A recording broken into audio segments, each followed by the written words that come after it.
Shalom. All praise to the Most High, Yahweh, Ba'asham, Yahushai, Ba'asham Rukakwatash, and double honors to the apostle of GMS, and the bishops, the elders, and all the sincere brethren that are laboring the truth, and also to all the sincere brethren that are listening to the truth that across the world. And I pray this may be another edifying lesson to the flocks, and whether the Most High want to read this message and let it be heard.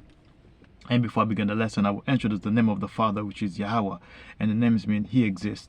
And the name of the Son is Yahushua HaMashiach, which means the Redeemer or the Deliverer. And He's only coming to redeem His people, which is the nation of Israel. And you will identify them in today's age as the so-called Negroes, so-called Latinos, and the so-called Native Americans, which scatter in all four corners of the world and looks like the other nations and also practice the custom of the other nations. With that, that'll be it for the introduction of the lesson. And today's lesson will be about basically the prodigal son, or the parable of the lost son. The past few weeks has been nothing but crazy, and each day we're waking up, the lessons will be about the beginning of sorrow, Jacob's trouble, Israel around the corner, uproar of the people, and basically which civil war, and the people are basically unrest. So today it will be about the prodigal son. We're gonna read that in basically Luke chapter 15, so verse 11 all the way to 32. So I'm gonna get as much as I can, and if I can finish on time, I'll do like the rest of the portion the following day, Lord willing.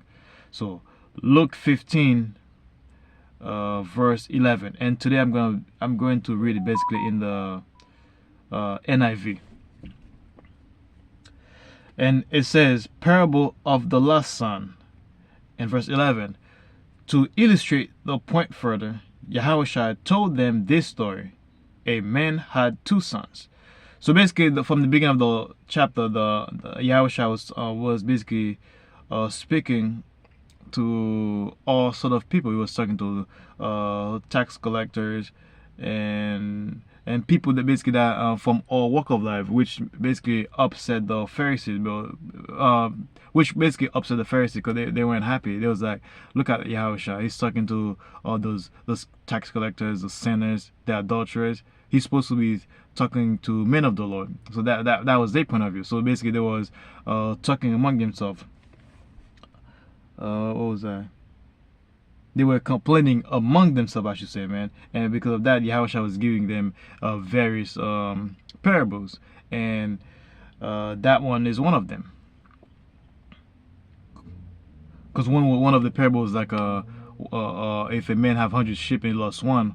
And the other one was like a woman that have like a coin. I forgot exactly how many coins. But if she lost one, she's going to turn on the lamp to find that missing coin. So, and then the last parable is basically the parable of the prodigal son. So, which is basically what I'm going to read right now.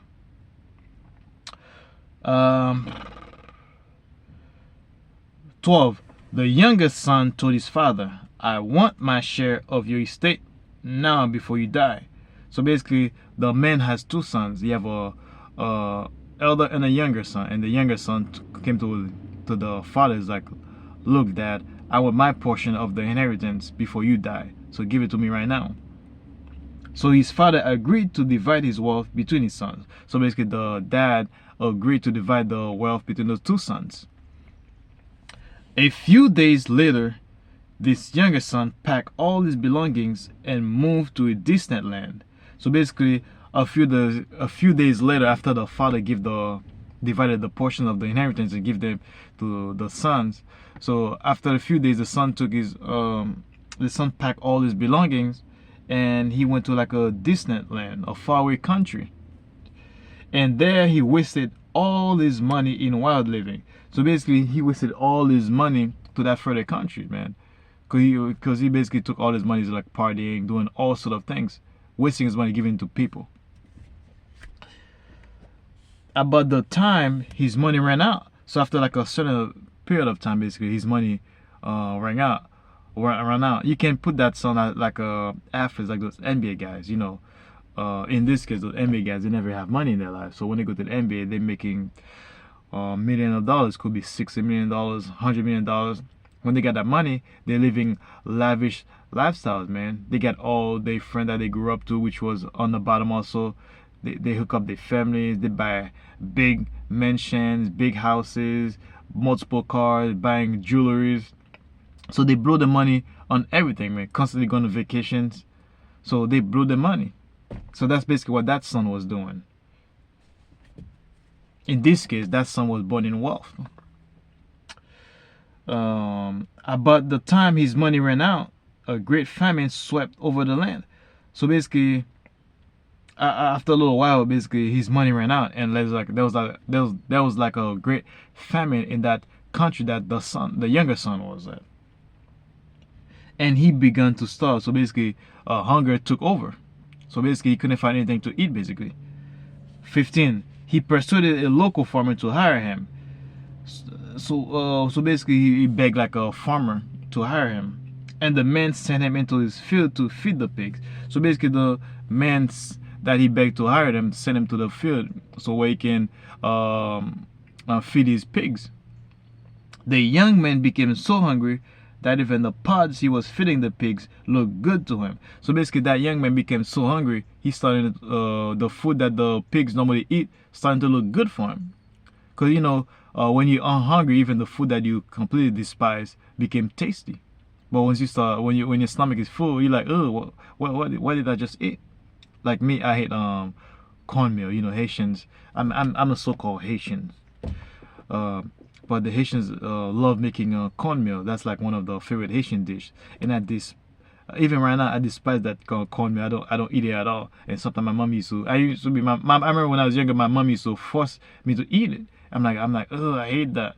And to the point, like sometimes when I was hungry, and I eat it, it tastes real good. But once my stomach is full, I'm like, oh, I just eat that nasty stuff, man. So that was basically the young man. He was so hungry, like the food that the pigs normally eat starting to look good. But no one gave him anything. So basically, nobody gave him anything. Remember, he left his father's house with all his belongings. He was partying, he was giving his money away, he was taking care of people. And now when he's in downtime and nobody's helping him out. 17. When he finally came to his senses, at home, when he finally came to his senses, he said to himself. So basically, he realized something. He was like, wait a minute. Now, after a little while, he was catching hell. He was like, wait a minute. He come back to his senses. And he said to himself, at home, even the hired servants have food enough to spare. And here I am dying of hunger. He was like, wait a minute. What am I doing here?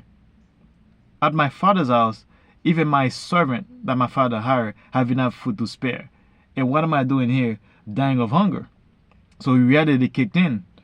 And 18, I will go home to my father and say, Father, I have sinned against both heaven and you. So he started to think to himself. He was like, look, I'm going to go back to my father and I'm going to beg him for mercy. I'm going to beg him for forgiveness. And I'm going to tell him I've sinned against the heaven and also against you. And 19, and I am no longer worthy of being called your son. And he told his dad, like, look, I'm no longer worthy of being your son anymore.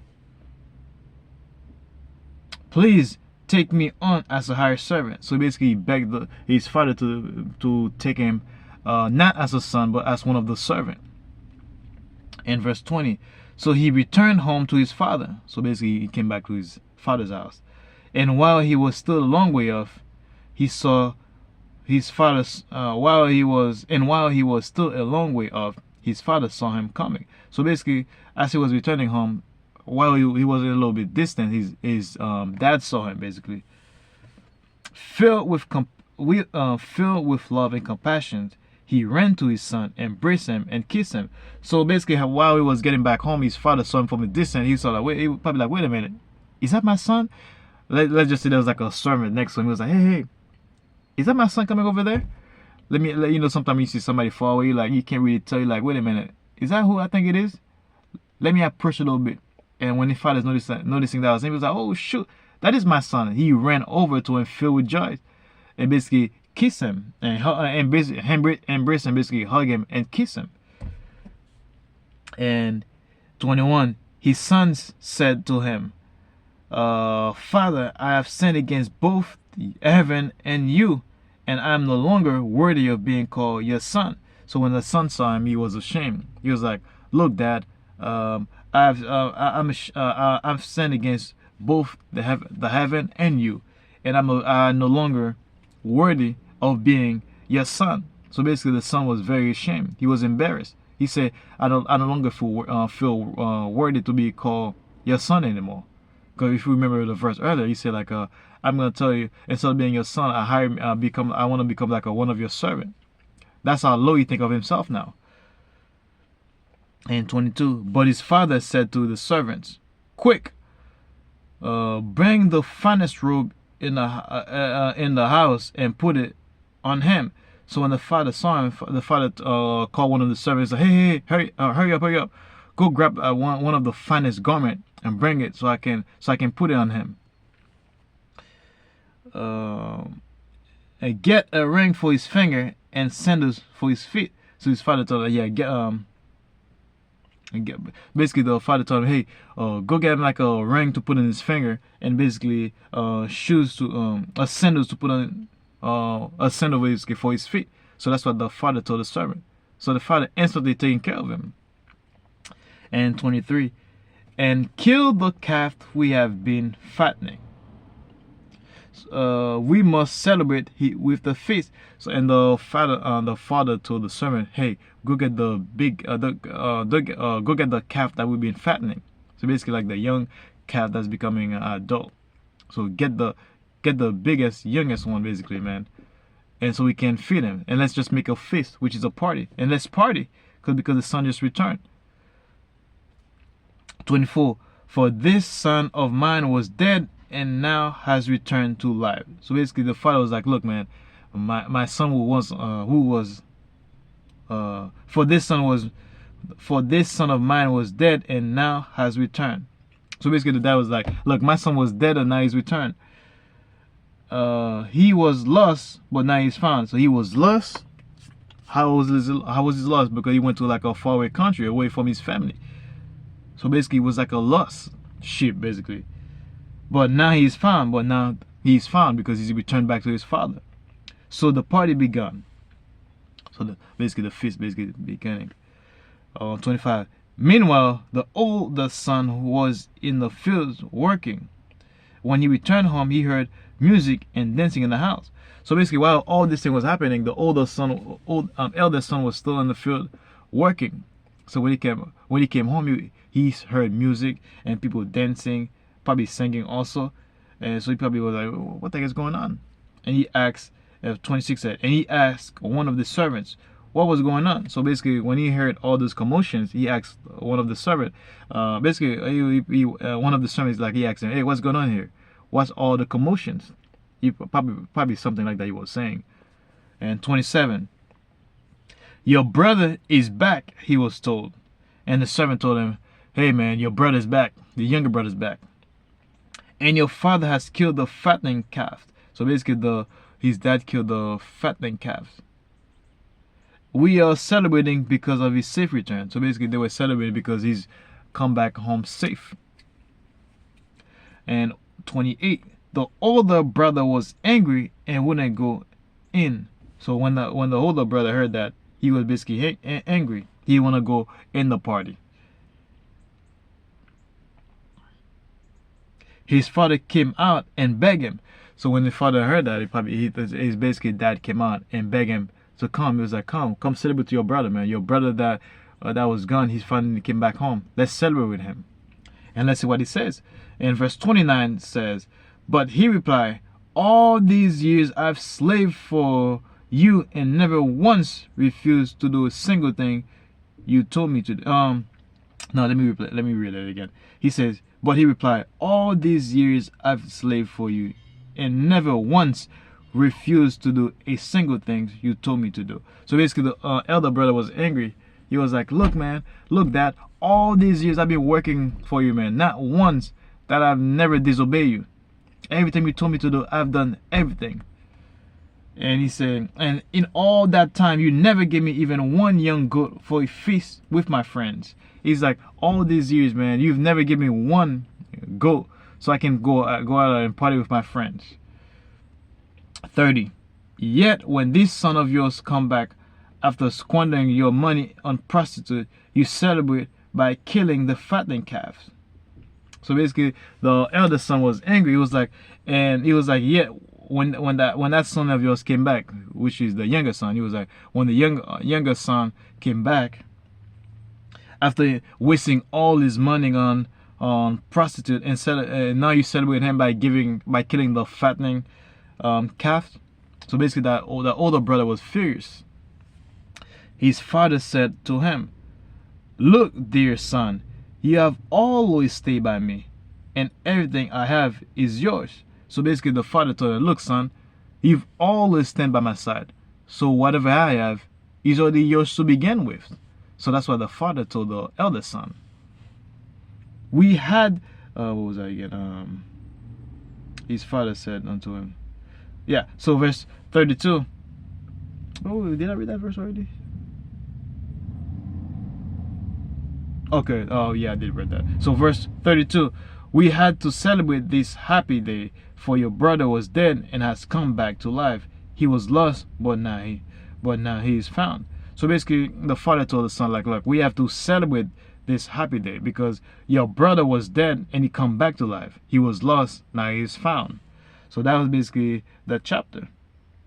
So basically, that parable of the prodigal son is like a beautiful story, man. So when you really looking at it from like when you basically the prodigal son basically like us that are part of the hopeful like family, man. Like when we were in the world, we were basically lost, we were basically dead. So when the Most High Yahweh Bashim Yashai put that spirit on us and we have an awakening, we come back to the truth. We basically was one of those lost sheep. Now we have been found. We basically we are like each and every one of us are basically like a prodigal son. Now once we get the truth, we basically back to the Heavenly Father. We were once lost, we are found. So that's one of the things that Yahushua was telling the Pharisees. So that's why when the older son, he was angry, which is understandable, but the father told him, "Look, son, everything I have is already yours. So why do I need to celebrate for you? Why do I need to give you like why do I need to?" Let me read that verse again. His father said to him, "Look, son, you have always stayed by me." So the father tell him, "Look, man, you have always stayed by my side. So whatever I have is already yours to begin with." And he says like we had to celebrate this happy day, for your brother was dead and come back to life. So basically, the father said we have to celebrate this day because your brother was once lost, now he's back. He was dead and has come back to life. So when the Messiah woke us up from our slumber, because before we came to the truth, we were all in the darkness. We didn't know any better. We were calling ourselves. We were still prophesying on JC. We were still praying to JC, Jehovah. We were living like in hedonistic ways. So until the Messiah put that spirit on you, then we realized, oh shoot, we are not like these people. We were calling ourselves Gentile. Well, we are Gentiles, but we were calling ourselves like we were treating ourselves like we were actually Gentile. We were thinking like Yahushua Mashiach was coming to redeem the entire world. We didn't know that Yahushua was coming back for his people. So now the Most High put the spirit on us, man. We are come back to life. Now we know who we are, man. We know we are Israelites. We know our Heavenly Father name now.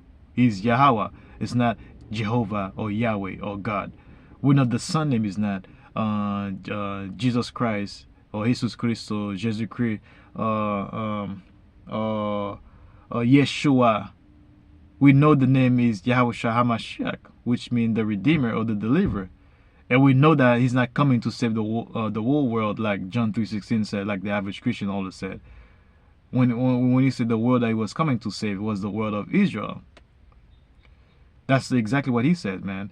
And we finally know like we are the true biblical Israelites, us so-called Negroes, so-called Latinos, and the so-called Native Americans, which scattered in all four corners of the world. We know those are the people that's coming from. Now, when we read the Bible, when we read the book of Revelation 7, verse 9, when you talk about like he's coming to for the 144 thousand, which is 12,000 from each tribes, we know that those are people that are the rulership of the nation of Israel, eventually the entire universe.